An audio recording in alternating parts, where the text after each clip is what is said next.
I'm Ashton, I'm a senior youth worker at the Brunswick Centre. I've been working with the young people within our youth committee to do research on climate change. So today we're going to be interviewing some councillors in our local area to get their opinion on it. I'm going to pass you over to some of the children now.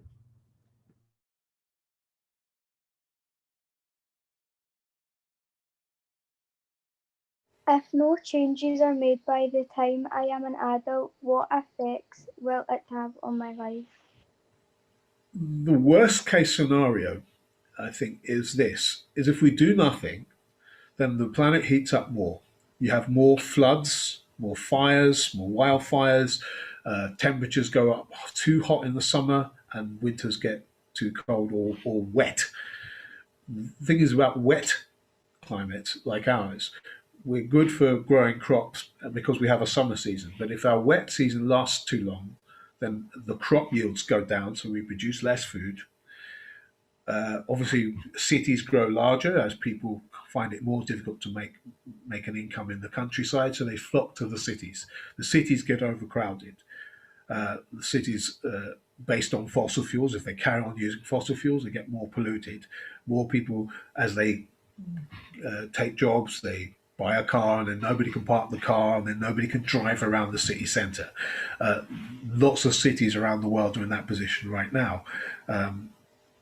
It's a problem we're going to have to fix. And if we carry on the way we are, you will have poor air quality. Look at Beijing. If you look at the capital of China, the smog was so bad in China because China's got so many coal-fired power stations and it's building new ones.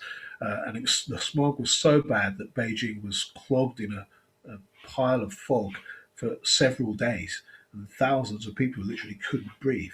That could be the future in a lot of cities around the world if it carries on the way it is. So I don't doubt that it will become uncomfortable to live in cities if we don't change things now.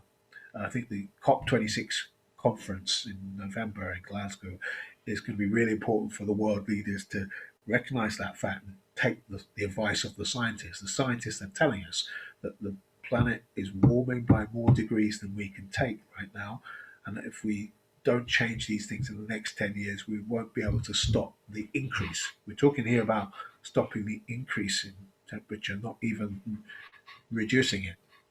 We've got to stop the warming from getting worse.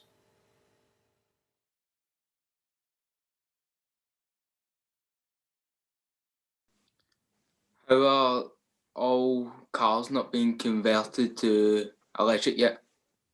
It was an old number of things. First of all, the car manufacturers obviously need to change over the production, so that's part of it. The second thing is you need to have enough charging stations, so there's a lot of money getting invested in rolling out the charging stations for electric cars.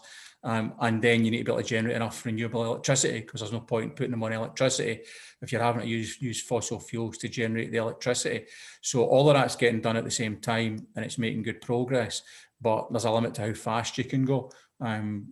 And can we always go faster? I think we can always push it as fast as we can, but I think we're making big progress now. Electric cars didn't exist not that long ago, and now there's more and more of them, electric and hybrid cars. So that's good progress. My first question is, how do you expect the Earth to look in the next 5 years? Oh gosh, I think we're in a really interesting time right now. I think we've got a huge amount to do.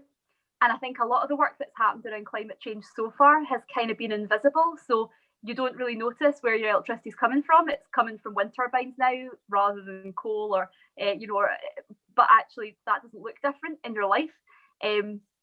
There's been lots of good work going on about reforestation. There's, been peat bog, restoring them. There's been a lot of work that's happened around climate. But as I say, it's kind of things that happen that your life carries on as normal. And I think we're now moving into that really more difficult and challenging phase where the changes we have to make now are the ones that you're going to see. So from the really basic things, like we're going to have to behave differently around what we do with our rubbish. We're going to have to be much more brave around things like packaging, around where our food comes from. In terms of transport, we're going to have to start we can't any longer say, you know, it'd be nice if you could think about riding a bike or you know, maybe walk a little bit more often. We're going to have to start saying we need to drastically cut how much we drive, we need to cut down how much we fly, and we need to start, you know, making quite big decisions, and all of us have to do that. So I think you're going to have to see the changes on the ground, and I think that's going to take more than 5 years, but hopefully you're going to start seeing more in terms of physical stuff, whether that's bike lanes or bus lanes, because we're going to be building more of both of those. We're going to be changing the way buildings are, and some of that's going to mean digging streets and getting pipe work in. Some of that's going to be about putting insulation on buildings and changing, you know, your boilers to heat pumps. So there's going to be physical things that I think people are going to see in their everyday lives. And there's going to be things like, at the moment, we've got a city where we've got loads and loads of like cut grass. You know, you've got patches of grass, and some of them are beautiful areas that are used, and some of them are just turned into places where folk dump stuff. And we're going to have to change a lot of that. We're going to have to be putting in more trees, more wildflowers, more meadows. We can't keep having all these patches of grass, because that's not a good enough use of green space. And so we're going to have to talk to people about that if we leave an area that looks a wee bit different, it's going to be more wildlife, there's going to be more biodiversity, it's going to help the bees. And we need to be having conversations about those really small things on the ground that are going to make a difference to climate. And I think that's quite exciting. So I think those are the types of changes you'll see maybe in Glasgow over the next 5 years. The start of the big infrastructure happening, and lots of wee changes to try and shift behaviour. And there's a lot of that still to come. I think we've got 20, 30 years of heavy work ahead of us to make this happen. Thank you so much for coming today, and I think the boys had a good time asking lots of questions. It was very helpful getting your answers, and I think the boys have been very well educated tonight. They're amazing. They've all blown my mind. They're brilliant. Yeah, they're a good bunch.